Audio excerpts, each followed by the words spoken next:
বাংলাদেশের আলেম ওলামা সুযোগ পেয়েছিল নিজের মতো দেশ গড়তে, কিন্তু বুঝলো না তারা,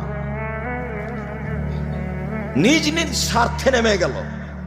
সবাই বসে, যারা মনে করে আমরা কোরআন হাদিস বুঝি, হানাফি হোক, শাফি হোক, মালিকি হোক, হাম্বলি হোক, যেই হোক না কেন, তারা যদি নিজ স্বার্থ ত্যাগ করে বাংলাদেশের মাটিতে পরামর্শের ভিত্তিতে নেতা নির্বাচন হবে, এই পদক্ষেপ যদি তারা হাতে নিত, তাহলে যারা গাদ্দারি করেছে, করবে, এরা সুযোগ পেত না। কিন্তু আমি আর আপনি তো সুযোগ নিলাম। ছেলেগুলো জীবন দিল, মানুষগুলো জীবন দিল।